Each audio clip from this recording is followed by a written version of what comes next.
dañuy retard wala doo xam te ne dañuy daal di liggéey def liggéey ba nu jaarul yoon bu mu ko généraliser na ko daal di wax ñan lay daal di doon donc ton wu menace lañ daal di jàpp ne loolu la leen daal di def ci secteur boobu nga xamante ne ci lañ daal di nekk Alaaji Rawaan ñu daal di koy gën a woowaat rek moom Déthié ci li nga xamante ni moom moo daal di nekk waxtaan ci seen biir waaye ton bi dëgër na pour ñoom dina jàpp ne dañ leen daal di menacer.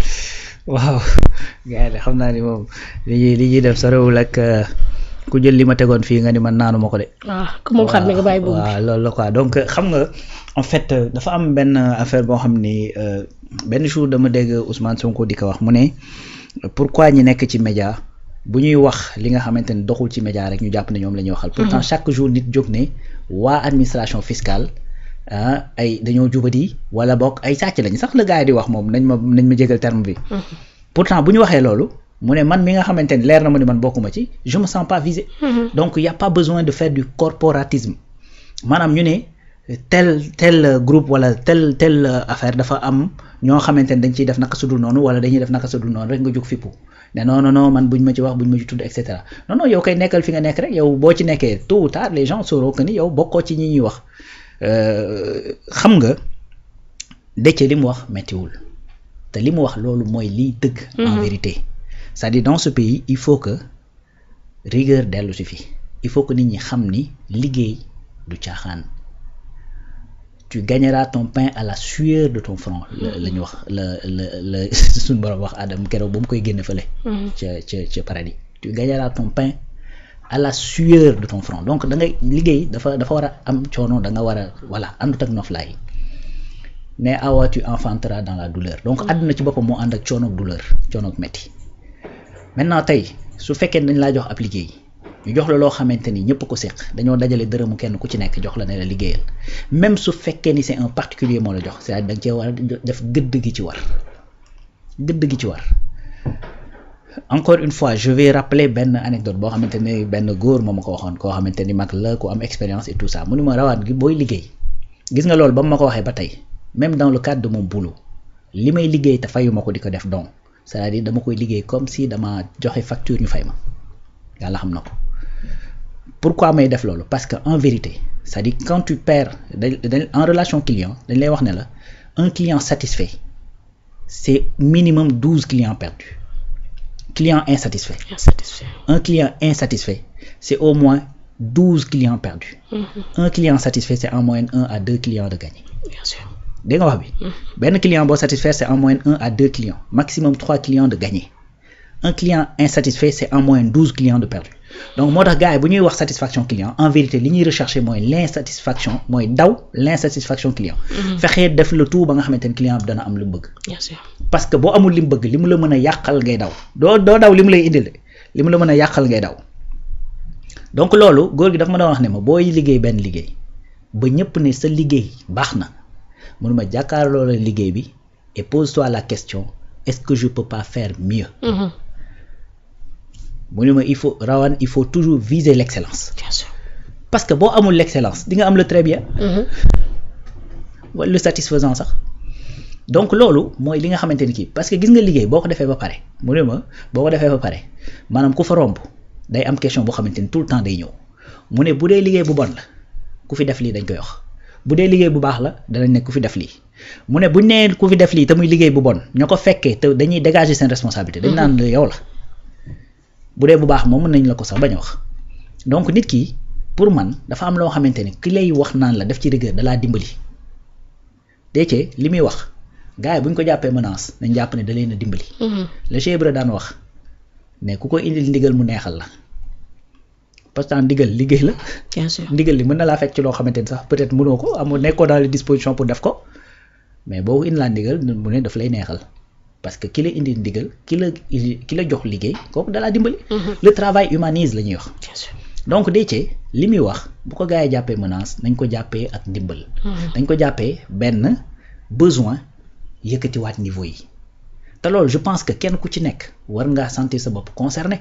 ci yëkkatiwaat niveau yi. ki nga xamante ni mi ngi woon déjà ci niveau yu baax dafa war a xool naka laa war a gën a mën a ñoŋalee yëf yi Samsung na mu meloon dans les années 50 bu doon noonu la mel ba tey kenn du utiliser ay téléphone am parce que téléphone tactile yi bi mu tàmbalee yàggul. instant bi mook Apple ñoo koy ñàkkante Apple bu doon na mu meloon bañ koy créer dans les années 70 na mu meloon en 1984 mel ko en 1995 ba nga xamante ni Windows tey mi ngi génn ak coow la fa amoon yëpp moom ak Microsoft mais du génn Apple 1 du génn ay iPod du génn iPad dañoo évoluer li ñuy def gars yi naan ñii ils sont géniaux ñu xool naka la ñu gën a def ba gën a génial donc bu doon yow yaa ngi teg niveau yi fa mu nekkoon ben yokkal dose bi bu dee ki nga xamante nekkul woon ci mbir mi du tout ben na jéem a jóg nekk à niveau bu ko defee le résultat sera bénéfique pour tout le monde léegi nag loolu encore une fois ñi nga xamante ne déjà ñi ngi en activité te nekk ay magum jëmm généralement mag yar ko day jafe donc bu mag taxawee ba toll ci moment boo xamante ni yar ko day jafe ben li nga mën a def ak moom mooy tout simplement ben système de sanction boo defee lu baax ma neexal la boo defee lu deful ma dóor la ay sanction te ànd ci avec toute la rigueur sans état d'âme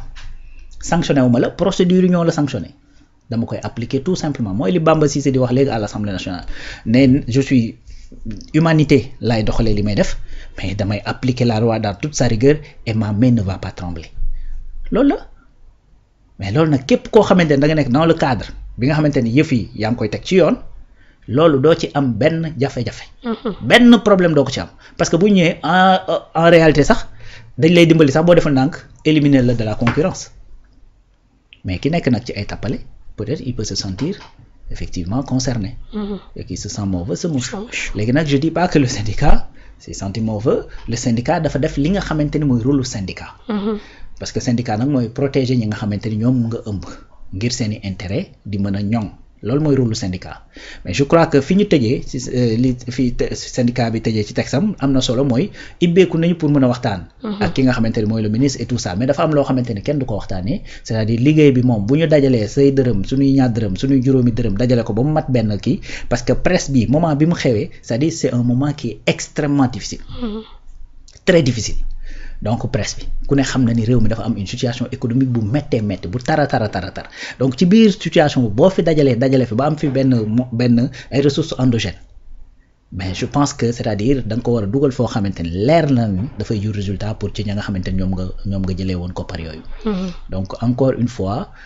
foofu la leen dëcc di woo c'est tout maintenant nag le temps que ñuy mën a éduquer suñuy doom yi ba ñu mën a màggee ak benn état d'esprit bi ben il faudrait tout simplement que ñu am ñoo xamante ni des dirigeants yoo xamante ni dañ ci dem avec toute la rigueur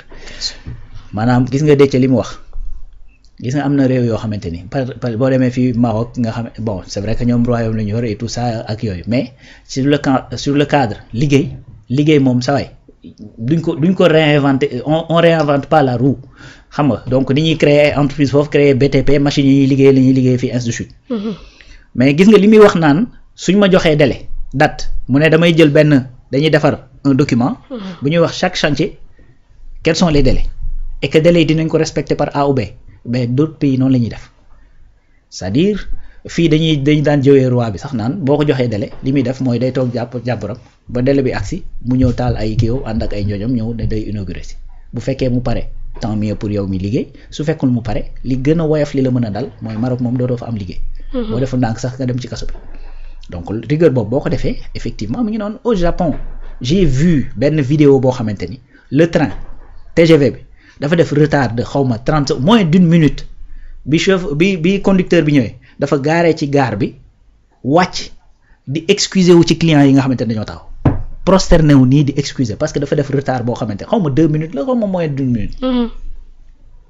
mais c'est ça qu'on appelle la rigueur boobu nag fii daf fee xaw a tumuraanke te loolu nag il faut des dirigeants yoo xamante ni fort yuy ñëw imposer rythme boobu c'est tout donc amul leneen donc je pense que ils n'ont pas à se sentir frustrés koo xamante ni yaa ngi doon def sa liggéey correctement tu n'es pas concerné loolu ñi mu concerné mooy ñi nga xamante ni dañuy def seen liggéey ànd ci benn laxisme te ku ne xam na ni fii la ngay tàmbali tali toog ay at yu dul jeex du pare. léeg-léeg sax doo ko yeggali sa successeur moo koy yeggali. bul sonn donc fii ngay commencer chantier sa way mu toog ay at yu dul jeex xam nga voilà quoi donc loolu fii Sénégal moom loolu xam nañ ko fi. fii ngay gis par exemple tey boo demee fële ca bon c'est vrai que des fois y a d'autres contingences yoo xamante ni da ciy dugg mais bref loolu mooy li am fii te loolu moom wax dëgg yàlla je crois que liñ ci mën a perte lu bari la te pour jeexalee foofu c'est-à-dire Déthié dafa nekk juste dans la même foulée que lañ tàmbali woon dès le départ avant même ñuy def ñuy boole lépp luy infrastructure fële ca primature boo demee di nga fa fekk benn bureau bu tudd BOCS bureau d'orientation et de suivi des grands chantiers de l'État bi bureau Oloba di diriger li doon rôle am mooy suivre les grands chantiers xool ba nga xamante ni retard yi ñu ciy am dana wàññeeku wala day nekk loo xamante ni moom dafa mënta ñàkk moo tax loolu moo doon bureau parce que retard dafay créer ay surcoût tey loo war a liggéey ci fukki fan gis nga yow tey boo waroon lijjanti benn extrait de naissance ñun la ñëwal suba nga ñëw ñun la ñëwal ginnaaw suba ci saa si da ngay am loo yëg sa xol même bu dul sax peut-être la ngay paas ak yooyu bariwul de déjà la ngay paas mu néew mu bari paas la de plus booy defaat donc coût la booy perdre mais le temps que tu vas perdre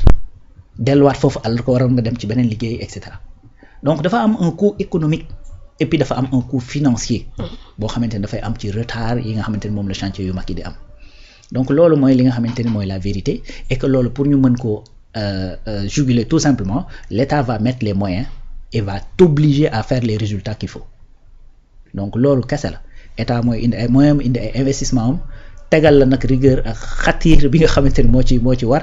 pour que nga respecter li nga xamante ni mooy sa ay engagement tout court et que engagement bu ñu ko jëlee c'est pour être respecté bien sûr pour être respecté en tout cas Déthié Fall bi ma gis nekkul koo xamante ni dina bàyyi li yéen yi muy daal di continuer di ko bayal ba mu mën ko yàqal résultat bi nga xamante ni moom la ñuy xaar di ci moom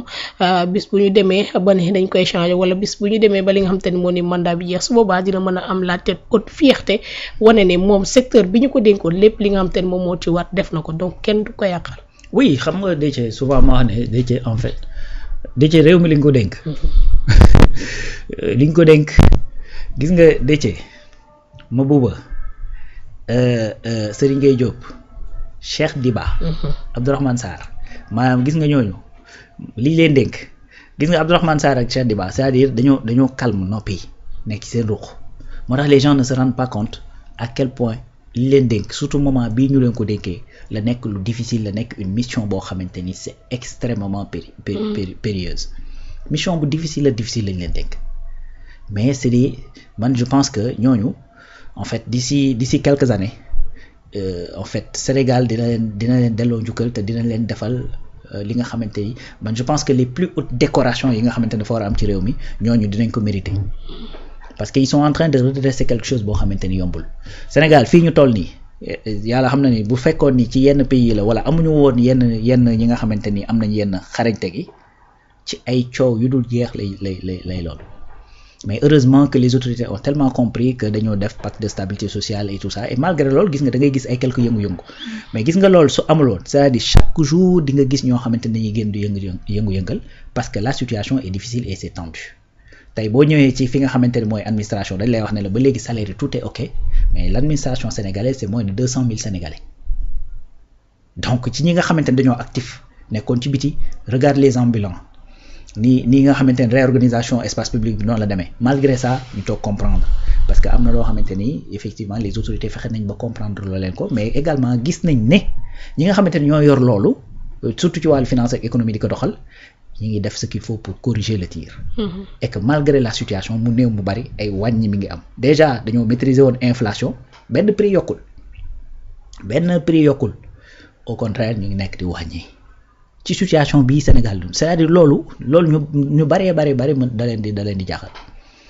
mais également ministre yi ma lay wax muy Mabouba c'est qu'il est en train de faire ci kii bi lépp n'est pas rose tout n'est pas voilà rose c'est normal œuvre humaine la àddina moom doomu aadama mënta def loo xamante ni lépp day jag des fois nga gis ñu ne woy ci commercialisation arachide bi waroon nañoo jiital les points de collecte avant nangam et cetera c'est-à-dire parfois dina mais boo xoolee jéego yi ñuy teg da ngay comprendre que lii bu dakkul fii ak 10 ans effectivement lu bari mën naa régler Serigne Gueye Diop de la même façon tey li ñuy wax ci zone industrielle yi mi ngi installé ndànk-ndànk et puis de manière équitable équité territoriale un peu partout dans le Sénégal mais Déthié parce que lii lépp ñuy def ay infrastructures ñoo ko yor te infrastructure comme j'aime à le rappeler je vais le redire parce que la répétition est pédagogique signe de développement la mais avant d'être un signe de développement c'est-à-dire facteur de développement la parce que sans infrastructure li nga bëgg a liggéey doo ko mën tout simplement effectivement donc te boo xoolee daanaka lépp loo xamante ni infrastructure la bu nekk ci réew mi te état war ko doxal dañ ko teg ci loxoom